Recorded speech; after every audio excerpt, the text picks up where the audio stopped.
छत्तीसगढ़ की राज्यपाल अनुसुईया उइके ने कोरोना संक्रमण के चलते अपने गृह जिले छिंदवाड़ा स्थित निवास पर खुद को 15 सितंबर तक क्वारंटाइन किया है। राज्यपाल ने कहा है कि गत दिनों संपर्क में आए कुछ लोगों के कोविड-19 से संक्रमित होने के मद्देनजर सावधानी बरतते हुए अपने आप को कुछ दिनों के लिए क्वारंटाइन कर ली हूँ।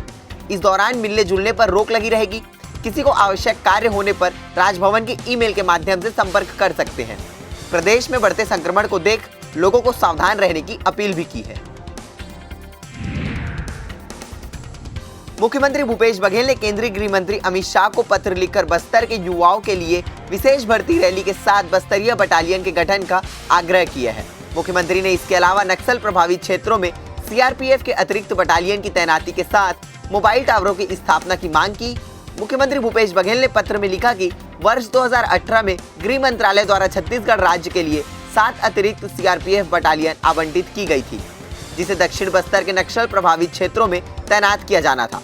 चयनित लोकेशन पर निर्माण कार्य पूर्ण कर लिया गया है, इसलिए पूर्व में आवंटित 7 सीआरपीएफ बटालियन को राज्य सरकार को अतिशीघ्र उपलब्ध कराया जाए। आईएएस अधिकारी डॉक्टर आलोक शुक्ला की पोस्ट रिटायरमेंट पोस्टिंग के मामले में लगी याचिका पर सुनवाई के बाद बिलासपुर हाईकोर्ट ने फैसले को सुरक्षित रख लिया है। जस्टिस गौतम भादुड़ी की बेंच में गुरुवार को इस मामले में 4 घंटे तक चली सुनवाई के बाद फैसला सुरक्षित रख दिया गया है। बता दें कि बीजेपी नेता नरेश गुप्ता की ओर से लगाई गई याचिका में डॉक्टर शुक्ला की नियुक्ति को नियम विरुद्ध बताया गया है। कोरोना संकट काल में छत्तीसगढ़ सरकार पीएससी की परीक्षाएं आयोजित करने जा रही है। छत्तीसगढ़ लोक सेवा आयोग ने पीएससी की मेंस परीक्षाओं के टाइम टेबल जारी कर दिए हैं। ये परीक्षाएं 18 अक्टूबर से 21 अक्टूबर तक ली जाएंगी। परीक्षा के सेंटर दुर्ग, भिलाई, बिलासपुर, अंबिकापुर और रायपुर में रखा गया है। 242 पदों के लिए हो रही ये परीक्षाएं पहले 17 जून से 20 जून तक आयोजित होनी थी, लेकिन कोरोना के बढ़ते संक्रमण को देख लॉकडाउन की वजह से परीक्षाओं को स्थगित कर दिया गया था। जेईई और नीट स्थगित करने की मांग वाली याचिका सुप्रीम कोर्ट ने खारिज करते हुए परीक्षा को हरी झंडी दे दी है। सुप्रीम कोर्ट के फैसले के बाद यह तय हो गया कि परीक्षाएं अपने शेड्यूल के आधार पर आयोजित की जाएंगी।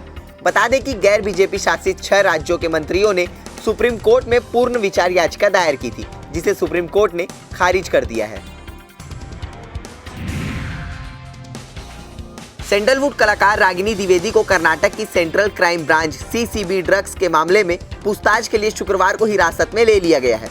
सीसीबी ने शुक्रवार को सुबह 6 बजे रागिनी के यह लंका स्थित 2 अपार्टमेंट में छापेमार के बाद कार्रवाई की।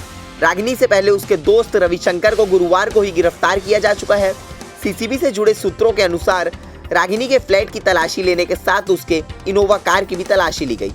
बताया जा रहा है कि रागिनी के पास से कोई ड्रग नहीं मिला, केवल शराब की कुछ बोतलें मिली हैं। रागिनी पर उसके दोस्त रविशंकर की गिरफ्तारी के बाद सीसीबी ने शिकंजा कसा है। रेप के आरोपी डॉक्टर एसएल आदिले की अग्रिम जमानत याचिका पर आज रायपुर की अपर सत्र न्यायाधीश पूजा जायसवाल की कोर्ट में सुनवाई हुई। सुनवाई के बाद कोर्ट ने याचिका को खारिज कर दिया है। कोर्ट ने जमानत याचिका पर फैसला सुनाते हुए कहा कि केस डायरी से दर्शित तथ्यों, परिस्थितियों और सामग्री के आधार पर मामला अग्रिम जमानत दिए जाने के लिए उपयुक्त नहीं है, इसलिए आवेदक की ओर से पेश की गई अग्रिम जमानत आवेदन पत्र को अस्वीकार कर निरस्त किया जाता है। बता दें कि एक नर्सिंग काउंसलर ने डॉक्टर आदिले के खिलाफ रेप का आरोप लगाते हुए महिला थाने में दुष्कर्म का केस दर्ज कराया है, जिसके बाद से डॉक्टर आदिले फरार है। एक बार फिर नक्सलियों ने मुखबिरी के शक में 2 ग्रामीणों की हत्या कर दी है। इसके साथ ही नक्सलियों ने शव के पास पर्चा भी फेंका है। मामला दंतेवाड़ा जिले के किरंदुल थाना क्षेत्र अंतर्गत हिरोली दोक्कापारा का है। यहाँ जंगल में नक्सलियों ने 2 ग्रामीणों की पुलिस मुखबिरी का आरोप लगाते हुए हत्या कर दी। इसके साथ ही शव के पास नक्सलियों ने कंगालूर एरिया कमेटी के द्वारा एक पर्चा भी फेंका गया है, जिस पर अशोक कुंजाम और बंडुल कुंजाम को गोपनीय सैनिक बताते हुए जन अदालत में मौत की सजा देने की बात लिखी है।